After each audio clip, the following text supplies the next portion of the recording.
back, we are back, we are back, we are back. And this is something that we like to call You're on CFFC, because we have no imagination, we just nicked it from Sky, really. But I'm Stanford Chidge, this is Chelsea Chatter, he is Darren Mantle, and that is Jonathan Kidd. And basically this is where we answer questions that you pose to us, not because we're cleverer than anybody else, it's just that we're likely to give you more stupid answers, and I think that is what it's about.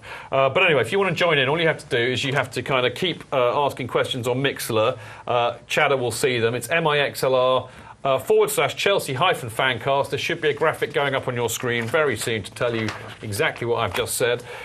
We also have Twitter @ChelseaFancast. There's an email that you can email me during the week. We've got one on the emails this week, chelsea@fancast@gmail.com. And, of course, the Skype, which is the best way to do it, is chelsea.fancast. The gallery's gone to sleep and they can't be bothered to put any graphics up. Oh, there we go. Better late than never. Anyway, I do believe that we have one of my great little mates from Brazil, and his name is Davy. We've got him on Skype, and Davy's going to tell us all about what's been going on in Brazil. Davy, are you there? Hello, Chidge. Hello, Davy. How are you? Hello, Chidge. I'm fine. How about you all? I'm very, very good. Now, I'm glad to see that you've got your Chelsea Fancast T-shirt on. Oh, it's just arrived here 2 weeks ago. It's brilliant. We've got a photograph of you wearing it when you got it, because there we go. There's you wearing the Chelsea Fancast T-shirt. Do you like that? Okay. Yeah, you like that. Nice cake as well. I like the cake. Is that Corinthians balloons, though? Are those Corinthians balloons? Sorry? Are those Corinthians balloons? Next question. Anyway, listen, mate, we've got you on the phone. We got the phone on your phone because, obviously, Chelsea have got 4 Brazilian players, Luis, Ramirez, Oscar and Willian. And, of course, it's been mental in the news all week because of the World Cup draw. But first question, really, is what have the Brazilian press been saying about the Chelsea players when they're playing at Chelsea? So, for example, what are they saying about Luis not playing for Chelsea at the moment? The Brazilian players don't get a big attention for the international players because last week we had the final of our league. But the fans think that Luis must replace Gary Cahill on Chelsea. So they think that Luis is better than Cahill, yeah? Yes, they prefer Luis. Are they worried about how? I mean, let me put this another way, because a lot of talk, obviously, about players is that they need to be playing first-team football to be playing for their country when it comes to the World Cup. Are Brazil getting a bit worried that Luis is not playing first-team football, and do they think he should move somewhere to get first-team football? Yes, here in Brazil, there is a lot of rumors that Luis is leaving to Barcelona. Really? And they think that Luis is really going. They think Luis is what, mate? Yes. What do they think of Luis? They think he's what, going to go to Barcelona, yeah? I think he's staying, but the press here believe he must leave, and they believe he's leaving. All right, so you think he'll stay. So how do they think that Willian and Ramirez and Oscar have been playing for Chelsea this season? Well, the last friendlies, we got good impressions by Willian. Then we think Williams is going to World Cup to be Oscar replacement. Ramirez is also going, and we in Brazil, we are very impressed with their performance at Chelsea. We are very confident they are going to World Cup. Cool. And what about Ramirez? I mean, his finishing was rubbish against Stoke. What do you think about that? Ramirez was never a finisher. Then lately he's been worse than he was. We love him anyway, Davy. We love him anyway. Listen, mate, the other thing I wanted to talk to you about is obviously the World Cup draw. Obviously, we're all English, so we're obviously very excited about it. And England have got drawn in Manaus to play Italy, Sao Paulo to play Uruguay, and Belo Horizonte to play Costa Rica. So can you tell us what those venues are like? I mean, everybody's going mad about Manaus, saying it'll be too hot for us English boys. What's going on? must say Manaus is very bad for you. Is it? Roy Roger said bad things about Manaus. He was right, but he couldn't say that things so badly as he did. Now the Manaus supporters will support us in Italy. Really? Yeah, I heard that. Better than the English team. Even we're supporting the English side. Okay, so what about in Sao Paulo? That's where you're from. Are you going to be? I mean, is that going to be a much easier place for England to play? And I mean, I would imagine as they're playing Uruguay, the Brazilians in Sao Paulo will get behind England because they hate Uruguay, right? Right. In Sao Paulo, for you is much better, as you have a lot of English supporter here, but also we have a lot Uruguayans around in Sao Paulo, and then we have kind of supporters half. Okay, about 50% to England and 50% to Uruguay. Yeah, so it'll be about 50-50, yeah? Okay. So, I mean, I don't know if any of us will get out there, but it'd be great to, because that's where you guys are. It'd be lovely to kind of come and have a watch a football match with you guys. Yes. Well, don't sound too excited, mate. I mean, blimey. I don't know. I mean, I can't wait. It's going to be crazy. I mean, the feeling here, it's going to be interesting. Final question, Davy. I mean, the feeling here, most English supporters were really depressed, and they've decided that basically after the 19th of June, they can all concentrate on their summer holiday and cricket because we won't be in the World Cup after that. But what do they think in Brazil? I mean, do they give England a chance, or they think we're going to get sent home pretty early? The question is about the group stage. If England has a chance to qualify? Yeah. Well, not. In Brazil,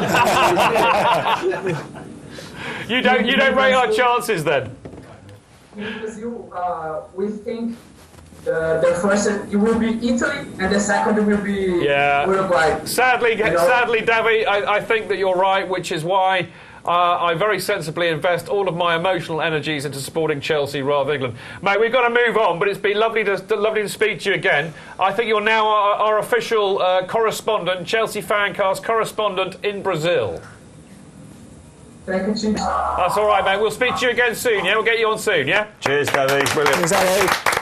There we go.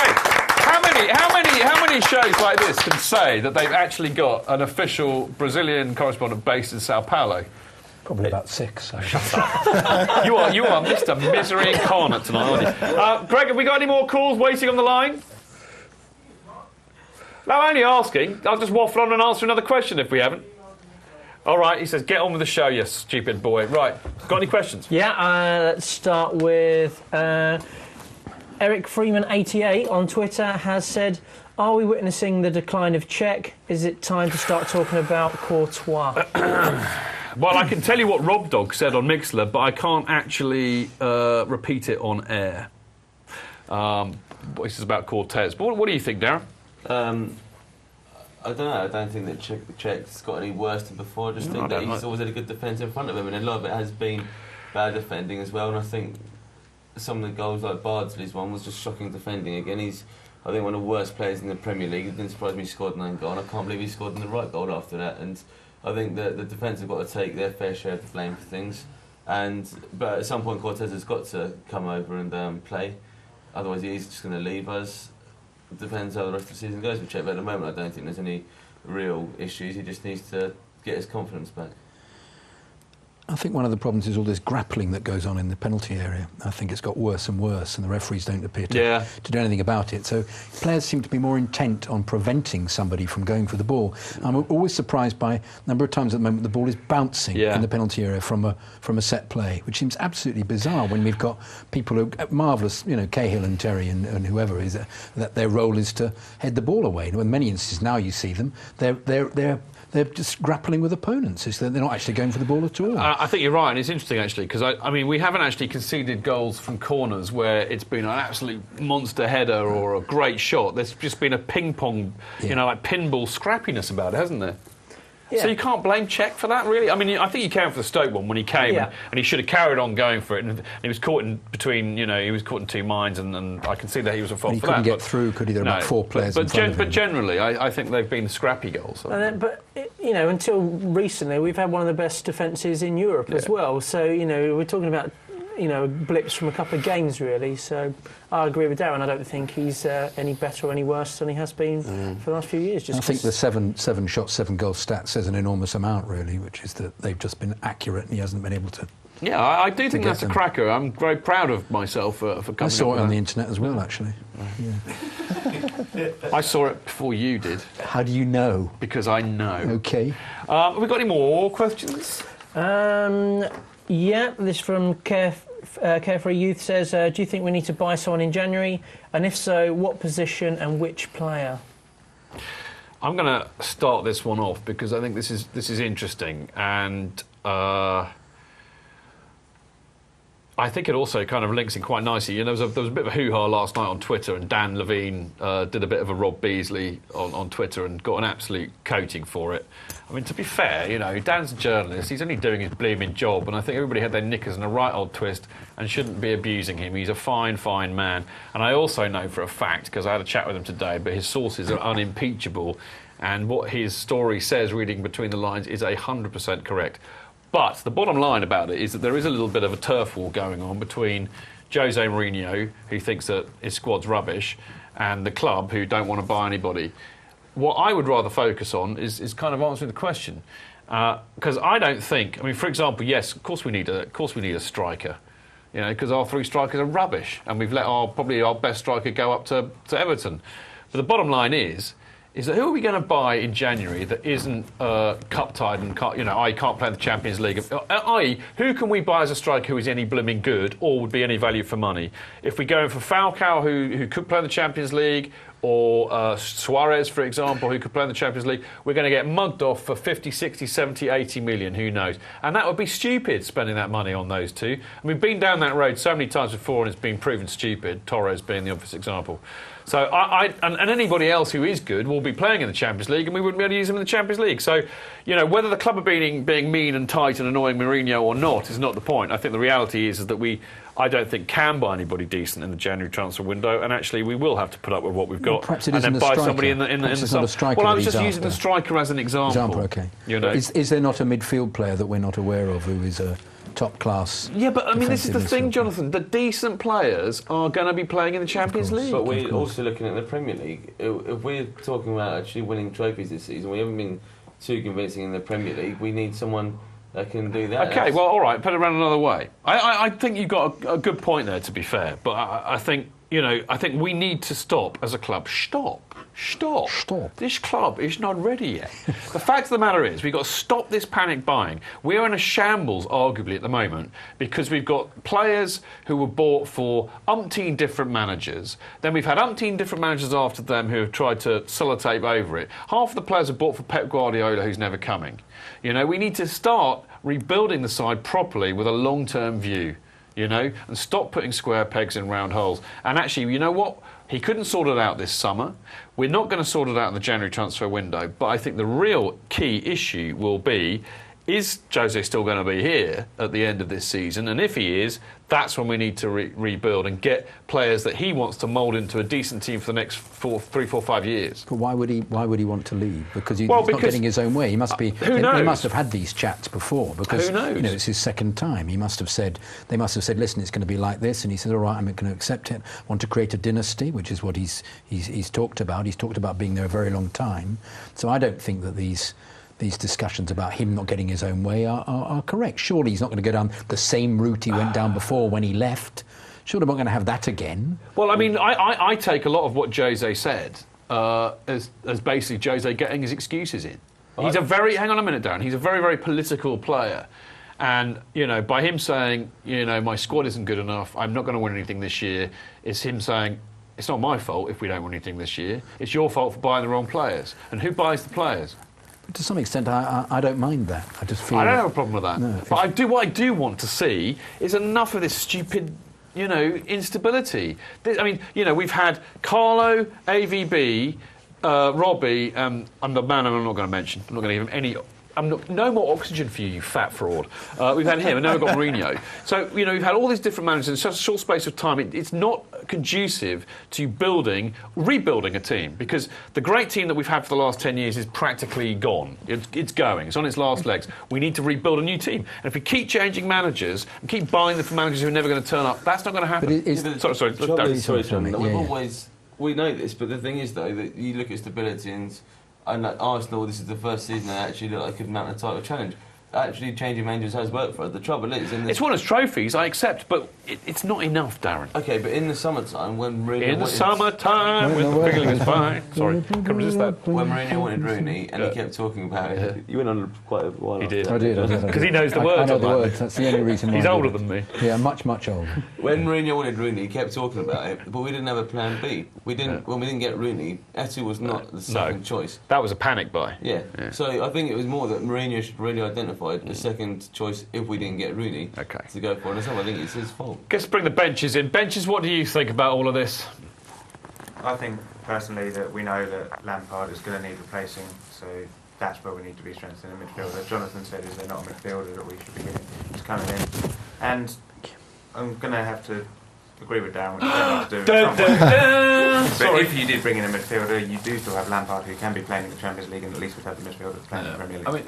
I mean, I think what I'm trying to say, Gary, is that this is not, I think we need... Actually, do you know what? Somebody puts this on Twitter better than I can, and actually it's Grocer Jack or Tony who does the Podding Shed podcast, which is a far better show than this. I recommend it to you. No lunacy, proper talk. What does he say? He says games like Stoke, Newcastle, etc. are a result of years of switching coaches like I switch my utility companies. It's just short-termism. And that's my point. I mean, I'll tell you what I think I would like to see, and I'm sure a lot of people would like to see, is for us to actually, try and bring some of this abundant of youth talent that we have in, and it never ever seems to happen, and it doesn't happen because we change managers all the time, and it's all about winning trophies. Enough. I think we've done that to death. Greg, have we got any more Skype calls? No Skypes. Right. In that case, I wonder if we can just do this really, really, really quickly, because young Yannick sent me a brilliant, brilliant email. I'm just going to try and read it really, really quickly, because I know we've only got a couple of minutes left. But he says, Yannick's from Germany. He's been listening to the show for absolutely years. He says, I know it's been over a week since we played Basel away in the Champions League, but I'd like to take this opportunity to raise the issue of atmosphere with you again. As I only live 1 hour from Basel, I obviously had to get a match ticket, and it goes without saying that I was over the moon when I received it in the post. Bearing in mind that this would be my very first away experience for Chelsea, I expected our support to be far better than at the bridge with everyone in good voice. Outside the ground, I bumped into Only a Pound Dave, bought a fanzine from him, and the Chelsea fans I spotted milling around the stadium generally seemed to be up for the match. However, as soon as I'd taken my seat inside the ground, which was in the upper away section, I realised that most supporters around me didn't know any of the songs and had only turned up to be entertained. Once the game got underway, small pockets of fans started several attempts to get songs going, yet around me everyone remained seated, following the action on the pitch motionlessly. It sounds like the Matthew Harding upper, Darren, doesn't it? I couldn't believe that most supporters in that upper away section didn't even bother to join in with the chanting. Soon I noticed that I wasn't the only one frustrated and angry at the lack of support in an away match in Europe, as 3 Chelsea lads suddenly started singing Are You Really Chelsea Here, pointing at everyone around them. About half an hour into the game, those 3 fans got up and headed for the bottom section of the away end, where fans had been more successful to create some sort of noise. At half-time, I decided to make my way towards the lower away end, and even though I didn't have a seat, I enjoyed myself a lot more, as most people joined in with the songs. Overall, it was an eye-opening experience for me because it showed that Johnny-come-lately is wearing Chelsea merchandise from head to toe without any knowledge of the chants or even going to away games in Europe now. I think it's an absolute disgrace that these spectators represent Chelsea in Europe nowadays, giving our support a bad name when they'd be better off supporting the likes of Barcelona or Arsenal. Strong stuff, Yannick, strong stuff. Now, I think just to preface this, it's very interesting, isn't it? Because over here we all say it's all about the away. It's the way you get a great atmosphere, and at home it's pretty pants and it's full of tourists, yada yada yada. And a lot of the European aways are supposed to be the embodiment of that. I also know different, which is when we don't fulfil our allocation, it goes to overseas supporters groups in Europe. Having said that, I also know for a fact that in Basel, the most ferocious singers in the Basel game were the Belgian official supporters group. Very, very quickly, I haven't got much time. What very quick? Who was Jonathan? I know is very keen on this one. I personally think it's an enormous amount to do with how the team is playing as to what actually happens from the fans. I know that the bridge at Southampton was fabulous because the team played really well and came back from the one goal. But also we have this other slight problem that I could go on for ages. Going to wrap it up, John. Because we've got to go quickly. I'll be very quickly. Is that it isn't essential to sing to be a really top supporter. No. And I slightly despair of people thinking that's what it's all about. We've got to go to the break, man. I'm trying to cut you off. I agree with you. You have a point, but I think actually it does help if you do sing because it creates an atmosphere. Now, we've got to go for a very quick break, but we will be back soon.